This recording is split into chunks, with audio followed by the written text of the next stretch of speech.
I love doing these.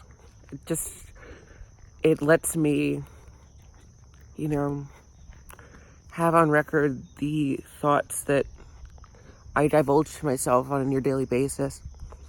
You know, I love to talk to myself, get my thoughts out, hear my voice. Especially nowadays, I love to hear my voice. It's a lot better than it used to be. Even if it's a bit sniffly like it is right now.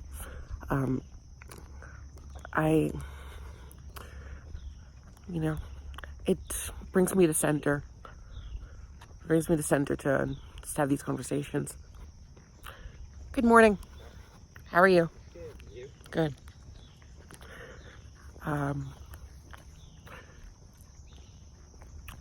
Brandi Carlile. Wow. She just headlined MSG, Madison Square Garden, which is, you know, like I said in the, or like I alluded to in the last video, you know, it's in the hub. Like, this is the hub.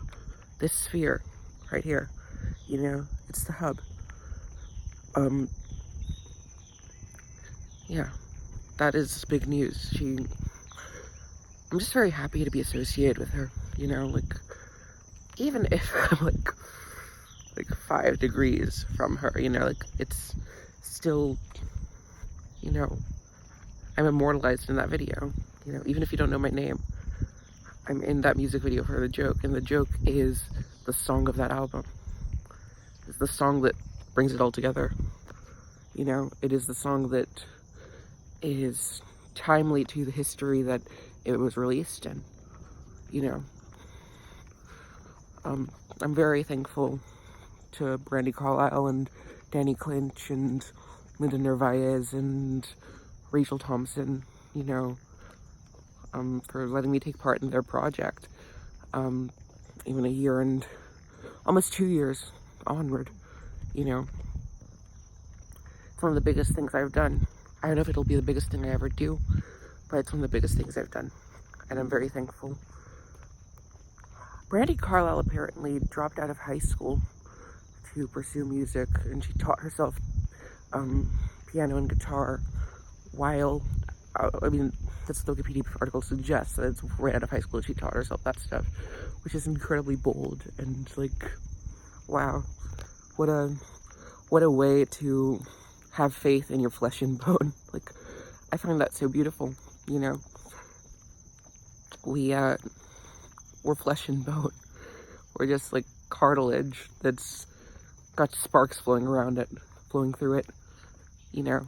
I commend her for that. And it brought me to realizing that, you know, like another icon that I really admire, Alison Goldfrapp. She, according to her Wikipedia page, her career began in 1989. She was born in 1966. And Goldfrapp it wasn't even an entity until 1999. Not even the slightest. She didn't know Will Gregory before 1999. You know? How old was she in 1999? She was in her 30s. You know? How many people, like, I don't know. But, like, there's so many different paths to take. I'm clearly still drawn to the art and music and, you know, wanting to deliver a little universe to people. You know, I still have admiration for that. You know, I still have the drive to be able to do that. I just perhaps need a collaborator. You know, that's really what I've looked for recently in the past year or so. You know, I feel like it's not something to do alone. I guess you could be the leader of it, though. Yeah. I don't know. I mean, I have a producer. We haven't met in a month because things, which is probably a problem.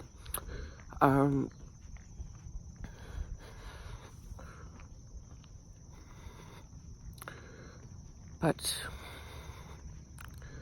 I've been in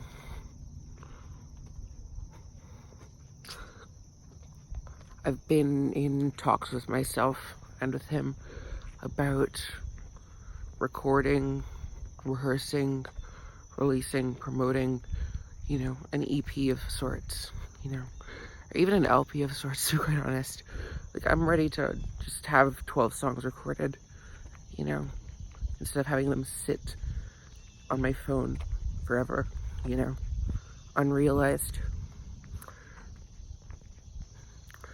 Like, even if I have to reinvent myself, I clearly can speak, you know, I can clearly write words, you know, and clearly da da da da da, you know, stuff like that, you know. So, and I've clearly, you know, done a lot of work to be able to manipulate my voice in some sort of aesthetically pleasant way.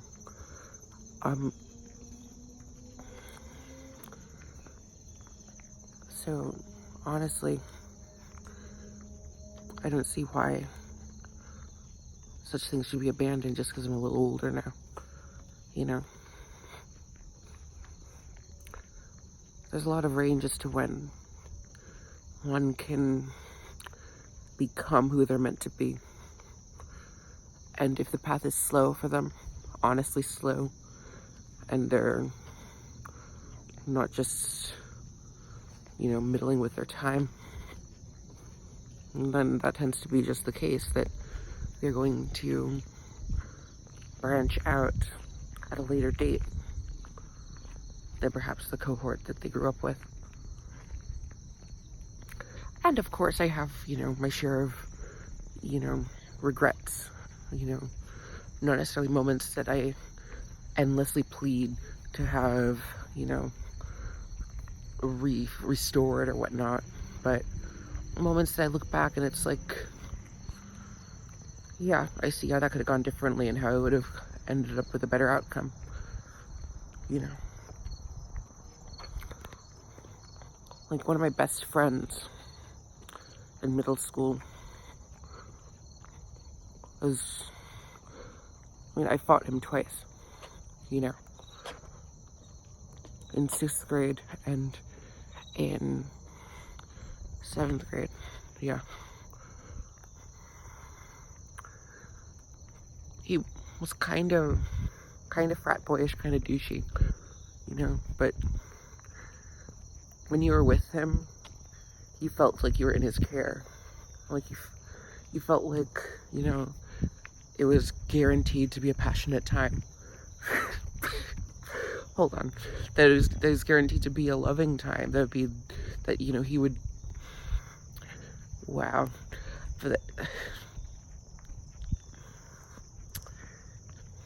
Oh my goodness. All right. So, you felt like he loved you, and you felt like he wanted to be with you, and you felt like everything that you guys will do will be a moment to remember. It will be a moment that adds to the wealth of moments that make the friendship worth it. Always stimulating, always gratifying, always interesting, always unpredictable, you know? We went to theme parks together, we went to, you know, playhouses together, we went to the library together, you know, went to Blockbuster together. I don't know. We were very close. And he was very outrageous. There's one time where, like, you know, he just, like, pulled his shirt up and twisted it around and danced like a belly dancer. You know, stupid stuff like that. You know. No, he wasn't gay or trans or anything. He was just outrageous, outlandish. He liked to make caricatures out of himself. He was an actor. You know.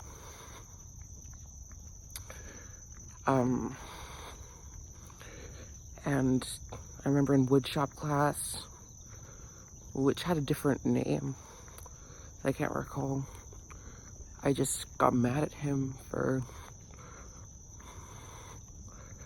my memory's terrible, honestly. I think I was mad at him for taking the leadership role, to be honest, in our group project. And I don't know what I did, but I just snapped at him. And then I remember more clearly this one where I fought him in my car because he took my phone and started playing with it because he found it in the theater. I accused him of having stolen it, but I knew that, like, he probably didn't steal it. But the main reason was that I felt like he was just using me as, like, his maid or whatnot, having me make popcorn for him while he played video games with my brother, you know, stuff like that. And then, you know, I don't know, just stupid things like that. Like, you're allowed to go see Jackass 3 if you want, you know, or whatever it was, Jackass the movie or whatnot. You know, you're allowed to do that if you want to. You're allowed to choose that if you want to. You know, we were friends. I don't know why I ended up being so egotistical. Maybe it's because he was a big character. He had a really big personality and could even be a bit obnoxious at times with it. But he always was the first one to charm, you know? Maybe I envied that on some level. I think I did. You know, he was friends with the popular kids. Even if some of them, you know, felt like he grinded their gears. You know, he was friends with them, and he was part of the, you know, theater department, and, you know, took part in plays, and, you know, was friends with the singers in choir, you know. And this lasted into high school too. You know, he had things going for him, you know. He was interesting, he was charming, and even if he wasn't that special, he charmed you with his unabashed belief that he was. You know, he was endearing in that way, even if he was kind of a liar at times. You know, he got that reputation over time as a liar, but I don't think he was a douche. I think maybe he was a bit of a masked person, constantly performing in order to, you know, get what he wanted out of a friendship or out of being part of a group, you know, being in a class, you know. He played up his personality. But I mean, there's power in that. There's plenty of power in that.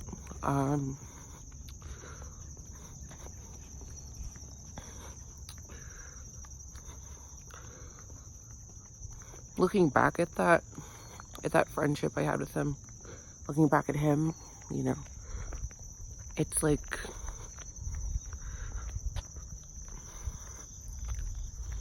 and even then after those events, while after the thing in the car where I fought him in the car for having my phone, like, jumped on him or whatnot, it must have been terrifying for my mother who was driving, you know. Even though things were never the same after that, he still was eventually able to forgive me.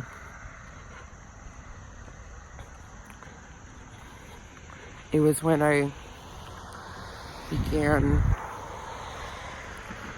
fighting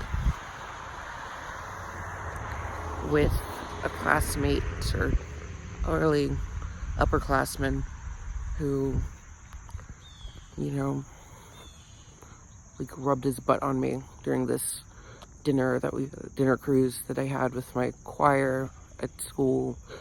We went to Williamsburg, and he just, like, rubbed his butt on me, like, just like some frat boy thing to do, this upperclassman.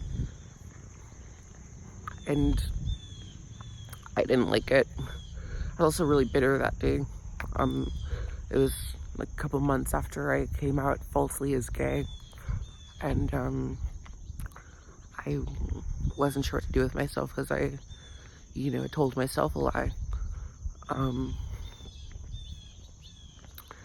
And I felt the brunt of that day, and well, it just so happened that, this senior he wanted to, do something frat boyish with me, and I said, hey, fuck you, and then he did it again to me, and I threatened him and said, if you do it again, I will hurt you, and then he did it again, and I picked up the butter knife on my table and went at him.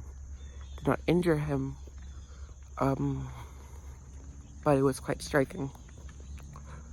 You could argue that it was out of defense to assail someone who was harassing me physically, and that makes sense, yes. And there were others at the time who said they would do the exact same thing, but it still was very striking, and it probably wasn't something I would have done if I were in a much better mood, a much better place than myself.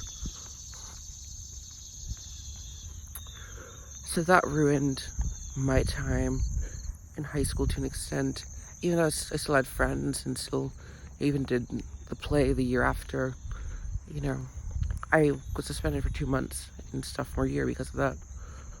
And I ended up not being able to perform with my choir at that, during that trip.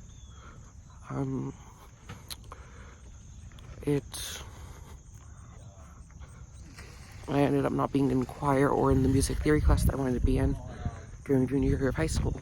It was messed up because some boy decided to rub his ass on me and on my back, and I reacted in a way that wasn't necessarily taken well to.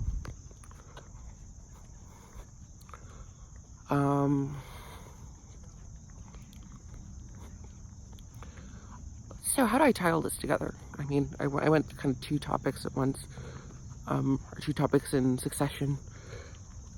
I feel like I've been one to dwell a lot on my regrets. And they're very curious regrets. I find it interesting how, character can become flawed. How character in a conscious person can exhibit itself in a flawed way. And how the best intentions even can make us do some of the worst things we ever do.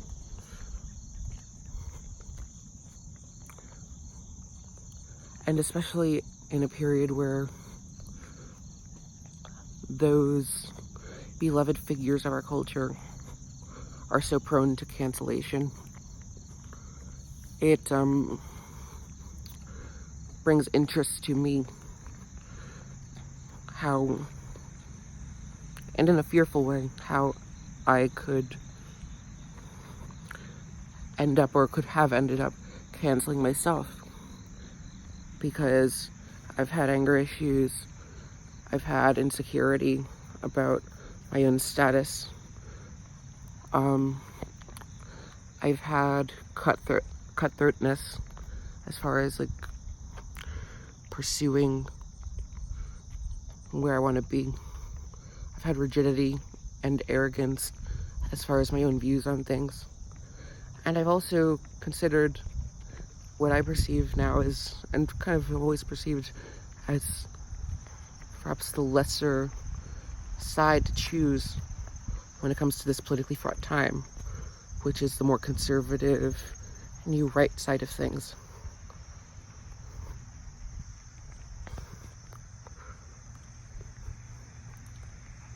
Wow, morning sun.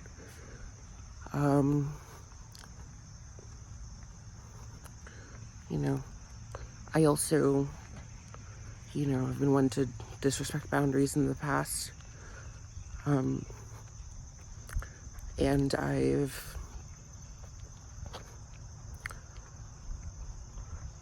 been one to be very nice too, but also very naive, and also very fraught with demons of her own, even if overall her nature, my nature, has been one of charisma and compassion and even patience and intelligence. Wow, it's bright. It's just,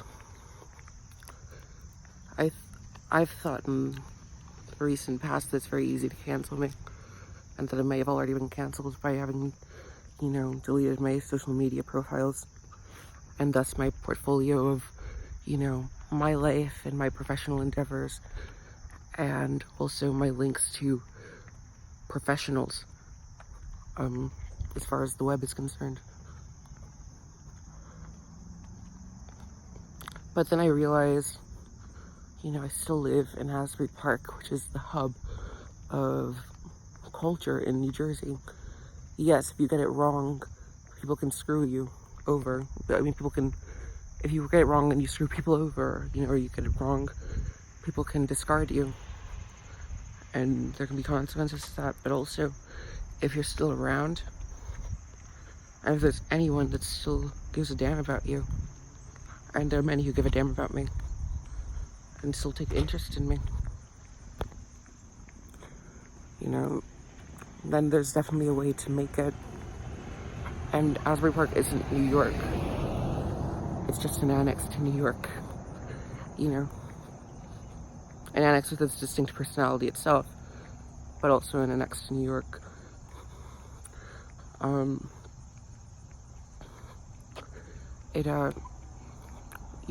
Your time here does not have to define your time out there. It can definitely be a positive gift to it. If you mess with it, there can be consequences. But just because you've messed up a few times doesn't mean that it's over for you for good. We look at Justin Bieber. He's fucked up so many times. But he still has so much love. And he knows that, even if he has, experienced real dumps as far as his life and as far as his professional sphere, he knows that there's still plenty of chance for him. When it comes to someone like Alison Goldfrapp, like I mentioned earlier, she was a squatter at one point. She developed a cocaine addiction at one point. Suddenly she was in her 30s and still, looking for some artistic name, when everyone else has begun settling down. Supposedly, not everyone else, but many people, in her cohort have begun settling down, defining their lives for good. Or Laverne Cox even, who was a trans woman also, from what I can tell, she's in her 40s. And she wasn't a name until like 5 or 6 years ago. Before that, no one knew who she was.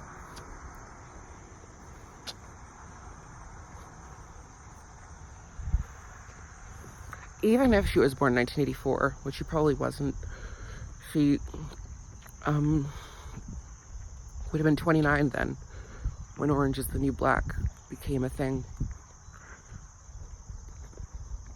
It's quite old to develop a name for yourself, right? It still happened for her.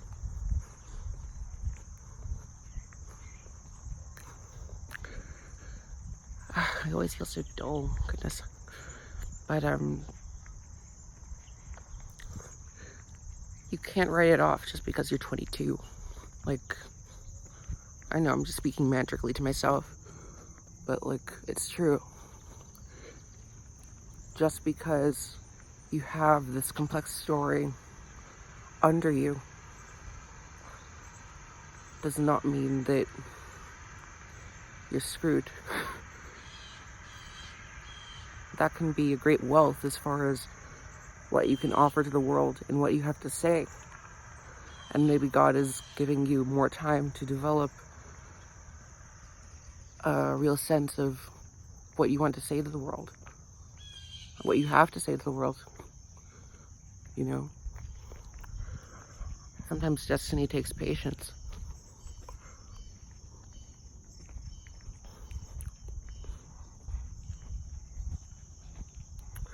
So, I guess now I'll end this because I feel kind of bored, and I feel like I've said what I need to say as far as this one.